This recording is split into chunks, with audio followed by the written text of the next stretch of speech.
No more. Okay.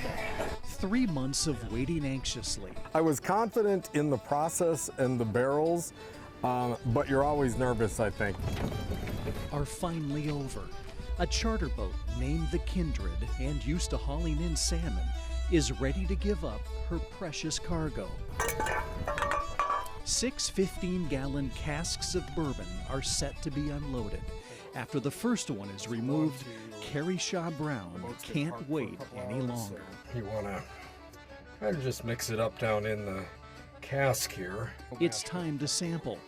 KERRY first dreamt of this moment years ago, when he could no longer easily find the fine bourbon he sought, and he began to wonder. Could I blend a series of bourbons and create something that was really complex and refined, but still a really smooth type of sipping bourbon? After spending the last 5 years making at least 24 different batches of bourbon, KERRY felt confident he was ready for market. But he wanted an aggressive aging method, one that could age the bourbon years in just a few months. To do that, he would need a boat on Lake Michigan. So he contacted a friend who told KERRY he had the perfect solution and would make a call. That's when the phone rang at Kin's Sport Fishing in Algoma. And he said, you got to meet this KERRY. He's got some big ideas. He's starting a small batch bourbon distillery, and he wants to get you guys involved. And I'm like, you know, this is the middle of our season. I'm like, I really don't have time to be digging into bourbon, but it sounds interesting. I said, have him give me a call. KERRY called and pitched his idea to the 2 co-owners of the charter company, Captains Troy MATTSON and BRET. Intrigued, they said yes. You know, we get some bizarre things over the years where people ask you to do some different things out here, but this one kind of took the cake. KERRY's barrels of bourbon arrived in July. Once loaded onto the Kindred and placed in her berth, the waves of Lake Michigan awaited.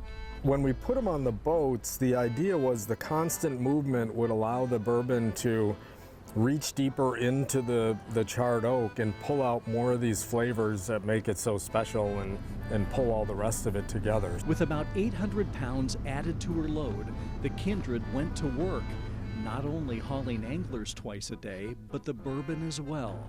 Immediately, it became a constant topic of conversation. Yeah, the guys would go down, use the restroom, or the gals even for that matter, and they'd be like, what do you got going on down in there? And that's bourbon. And they're all excited, and you'd be amazed how many people spent the rest of the trip trying to do research and whatnot on the product we were holding for KERRY and the boys. The big lake, of course, had to do her job. On many days, she did. I'd be getting texts from Captain Brett. The bourbon's really getting a workout today. It's 6-footers. And so, yeah, he would update me from time to time. And you were thrilled. Absolutely, yeah. I think we accomplished what KERRY wanted, and that was really to mix them up well. And boy, after this September, everybody knows how windy it was. We took a beating out here, so he was pretty pleasantly surprised when he tasted it, was he not? I was like really, really stoked because it was exactly what I was hoping to do. All the initial samplers rave about KERRY's bourbon. It definitely 10x's the flavoring of this product. I mean, it's outstanding. Including Corey Hallberg. I do like whiskey, yeah, a lot. So it really piqued my interest. One of the first fishermen to be intrigued by what he saw on the boat. He drove 4 hours from Upper Michigan to get a taste. Worth every mile of it. It was amazing. One of the best whiskeys I've ever had, and I'm not just saying that because I'm here. I'm saying that because it's really good. When it came to a name for his bourbon, KERRY chose the Maelstrom, a nod to the legendary whirlpool off the coast of Norway, known for swallowing boats.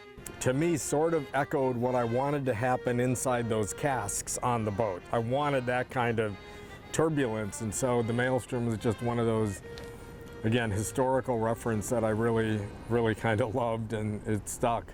As for the aging in rough water, KERRY's inspiration can be traced way back in his family tree to great-great-grandfathers and uncles who sailed as Great Lakes captains. Some of them actually did go down with their ships in bad weather, and so this is kind of a a bit of an homage on one hand to family history and the history of the Great Lakes. A history that one day may include tales of salmon boats becoming bourbon boats.